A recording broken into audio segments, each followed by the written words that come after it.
Good morning, students. I hope you all are fine and doing well. In today's session, we are going to discuss Section 2, our role in sustainable development of green skill, that is Unit 5 of Part A, Class 10 Standard, Code 402. What does it says? It says that increasing population and development has led to the increase in consumption of natural resources. What are the natural resources? The resources means the means which are given by us to the environment.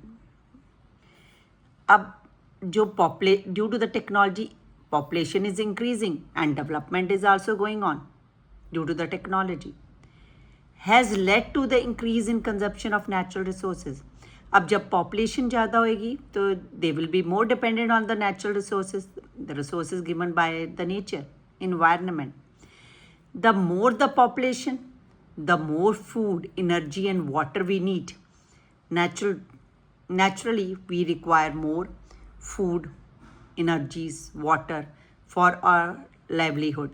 And when we grow more crops, और जब हम ज़्यादा crops उगाएंगे, the soil nutrient are consumed and slowly the soil become unusable. क्योंकि जैसे जैसे हम ज़्यादा से ज़्यादा क्रॉप उगाएंगे अपनी नीड को पूरी करने के लिए, मीन्स जो रिसोर्स फूड का हमें चाहिए अपना जीवन व्यतीत करने के लिए, लेकिन अब उसमें क्या होएगा, ज़्यादा से ज़्यादा क्रॉप हम सेम अगर उगाए जा रहे हैं बार बार, तो soil nutrients are going to be deplete with the time and slowly the soil becomes unusable. और सॉइल क्या हो जाएगी, जब वो न्यूट्रिएंट उसमें नहीं रहेगा, फर्टिलिटी नहीं रहेगी, they are going to be of no use to us. Similarly, if we continue to use fossil fuel, अगर हम लगातार यूज़ करते रहेंगे, तब भी जो coal, oil and natural gas, it is going to be depleted from the natural part, that is natural resources is going to be depleted. तो main बात है कि देखो पॉपुलेशन है, डेवलपमेंट इज गोइंग ऑन, तो more and more the natural resources are being use. But बात ये है कि अब इसको बचाया कैसे जा सके. तो बचाया तभी जा सकता है when we utilize them properly by proper thinking and planning so that it can be consumed by us as well as by our future generation. और अगर इसी तरह कंज्यूम बिना सोचे समझे चलता रहा तो the time is no more far away that we will not able to exist on that, because जब नेचुरल रिसोर्सेज ही नहीं होंगे जिससे हमारा जीवन चलता है, निर्वाह होता है, तो हम जीवन कैसे जी पाएंगे. तो मेन थिंग आप ये देख लो, पेड़ हैं हम धड़ाधड़ काटे जा रहे हैं अपनी नीड के लिए, पेपर के लिए, या अपने एज अ फ्यूल यूज़ करने के लिए, या वहाँ पे इंडस्ट्री लगाने के लिए, और उसकी जगह पे एक पेड़ नहीं लगाया जा रहा है. मतलब एक पेड़ काटा जा रहा है, उसकी जगह हम एक पेड़ नहीं लगा रहे हैं. नो डाउट कि देखो ज़रूरत है, काटना भी पड़ता है, लेकिन हमारा दायित्व बनता है कि हम उतने ही पेड़ लगाएं, क्योंकि अगर वो एक्सटिंक्ट हो गए तो हमें ऑक्सीजन कौन देगा, हम अर्थ पे कैसे एग्जिस्ट हो पाएंगे. The main thing is awareness among our self should be there so that we can save our natural resources for us as well as for our future generation. So we use so many resources from nature, but what do we give back to the nature. हम इतना कुछ use कर रहे हैं resources nature से, हम क्या दे रहे हैं उसको. फैक्ट्रीज जो हमें स्मोक दे रही हैं इन्वायरमेंट को, या गार्बेज जो हम लोग डंप कर रहे हैं लैंडफिल्स में, या अनट्रीटेड गार्बेज को हम लोग फेंक रहे हैं पानी में, जो डिजीज़ फैला रहे हैं, अनहेल्दी इन्वायरमेंट ला रहे हैं, या जो मेरीन लाइफ है जो अंडर वाटर है उसको नष्ट करने में लगे हुए हैं. This shows that though we are using the natural resources, we are doing nothing in return for the nature. Natural resources are limited, ये बहुत कम है, and with time they are going to be get over, ये ख़त्म हो जाएंगे, and we do not do anything about it. और अगर हमने कुछ ना किया इस चीज़ से बचने के, डिप्लीशन या बिना सोचे समझे यूज़ को रोकना ना चाहा, तो हमारी वो टाइम दूर नहीं when a future generation will not able to survive.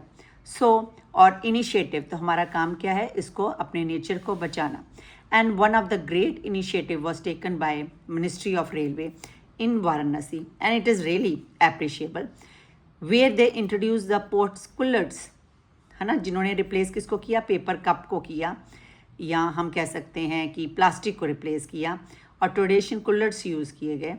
और उसका मेन एडवांटेज तो क्या हुआ था, it reduce the cutting of the tree, है ना, for making the paper cups, paper चाहिए ना तो ट्रीज़ काटे जाते थे, उसकी रोक लगी। पॉटर्स जिनको अब काम नहीं रह गया था उनके लिए जॉब क्रिएट हुई, plus reduce the plastic waste also. So तो फिर हमारा रोल क्या होना चाहिए टुवर्ड्स द सस्टेनेबल डेवलपमेंट, तो रोल होना चाहिए, यूनाइटेड नेशन ने 17 गोल्स इसके लिए बनाए थे जिससे कंट्रीज़ और नेशन कैन वर्क प्रॉपरली, है ना, they do not feel any वो डिप्राइव ना हो इन सब रिसोर्सेज से। अगर हम लोग 17 गोल जो यूनाइटेड नेशन ने बनाए थे अगर हम उनको फॉलो करते हैं, and this 17 goals were came into foundation towards finding a solution to the growing problems in the world, like increasing population, like we can say for technology के कारण, with the help of technology industries are being developed for the economic development, है ना, ये भी ज़रूरी है। लेकिन अपने environment को सुरक्षित रखने के लिए 17 goals were developed in which countries should form rules and guidelines to remove poverty, hunger, and provide good health and quality education. So these goals have been made that all the nation take action कि हर एक country action ले जिससे air, water और land pollute ना हो और लोग clean water, air and energy में एग्जिस्ट कर पाएँ। Sustainable development can actually happen only when each one of us, ये नहीं कंट्री का दायित्व बनता है, हमारी भी रिस्पॉन्सिबिलिटी बनती है कि हम इन 17 गोल्स को अचीव करने की कोशिश करें, क्योंकि अल्टीमेटली फ़ायदा हमारा ही है। And so what are the some basic ways in which people can help towards sustainable development goals to be achieved. Number 1 is that is quality education. Education is the most important factor for sustainable development.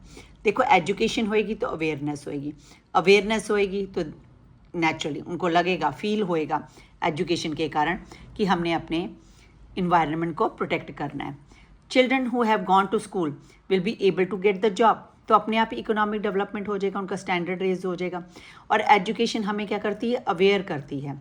और हर तो इससे our role as a responsible citizen क्या है, use the facility present in the area, क्योंकि अगर हम अपने एरिया की फैसिलिटी यूज़ करते हैं it is going to be less costly in comparative to the facility if we are using which is outside the area. And we should take our friends to school.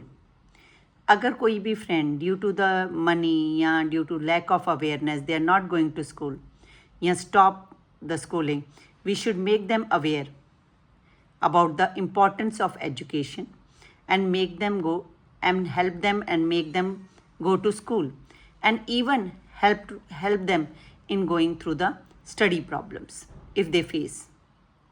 So we should help friends in the studies. And another main goal, basic we can say a basic way in which people can help toward the sustainable development. First one was of quality education, another is of clean water and sanitation. देखो साफ सुथरा स्वच्छ पानी ज़रूरी है ना हमारी health के लिए, and plus sanitation should be there, proper clean sanitation should be there in order to be hygienic and be healthy. We must make effort to make India free of open defecation by building toilets and creating awareness. और ये हमारे PM Modi ji के द्वारा काफ़ी project launch किया गया और उसके ऊपर काफ़ी अवेयरनेस भी लाई गई due to this reason only.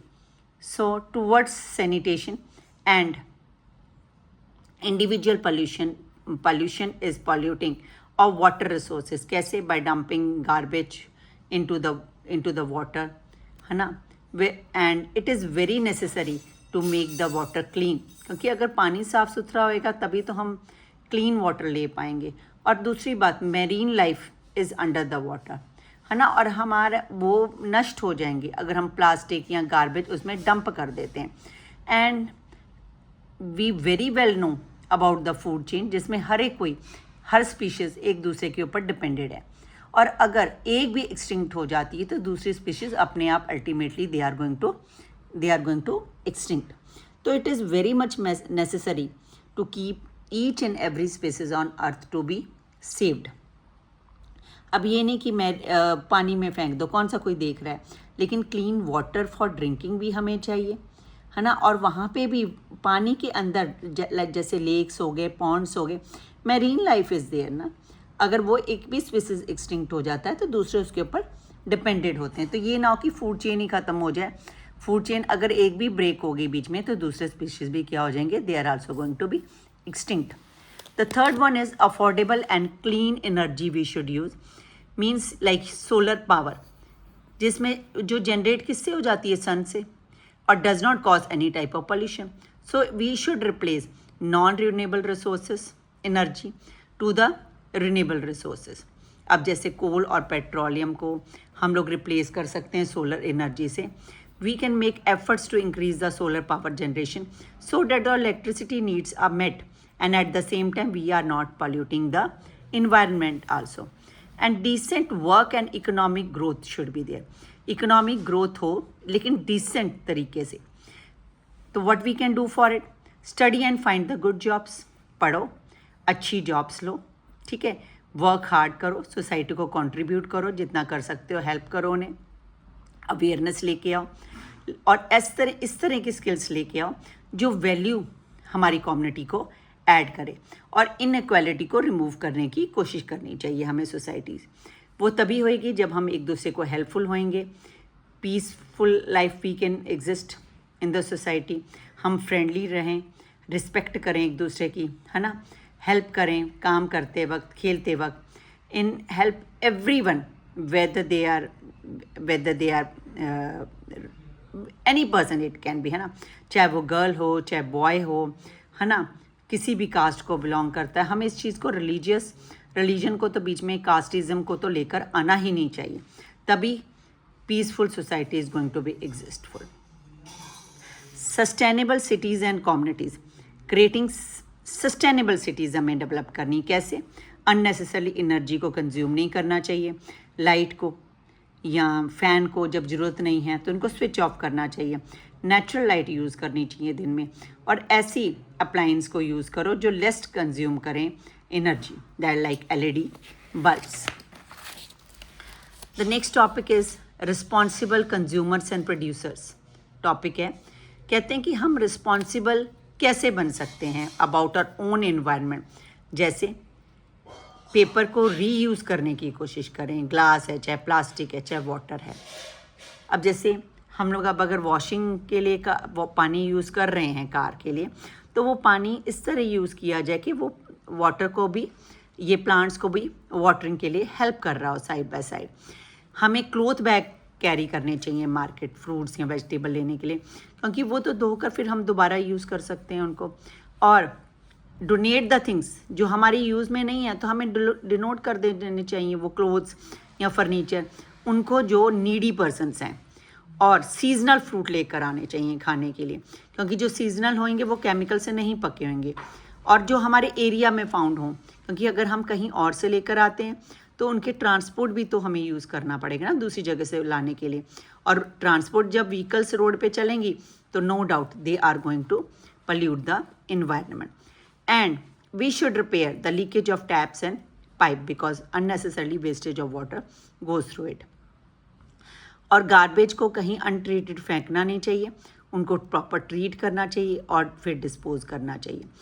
So the next point says protect the life below water, mean जो अंडर वाटर स्पीशीज़ हैं उनको भी हमने प्रोटेक्ट करना है, अननेसेसरली गार्बेज या कुछ केमिकल्स को पानी में रिलीज़ ना करके। And protect the even the life on the land, जैसे अब अननेसेसरली बिना सोचे समझे cutting of the tree, and अगर कटिंग ऑफ ट्री हो रही है तो कल हम तो खुद किसके ऊपर डिपेंडेंट है, ऑक्सीजन पर, और ऑक्सीजन हमें किससे मिलती है, प्लांट से, है ना। और दूसरी बात ये सॉइल इरोजन ले आएगी, हमारे लैंड को ड्राई कर देगा and unusable for the cultivation one time when the fertility decreases. So in order to save us, survive ourselves, it is very much necessary to not to cut the trees। और अगर हम किसी कारणवश बहुत ज़रूरी है हमें काटना भी पड़ रहा है So we should replace it by growing one more tree in place of it, so that we can step towards the development. And what kind of development? That is sustainable development. That's all with this session. Thanks.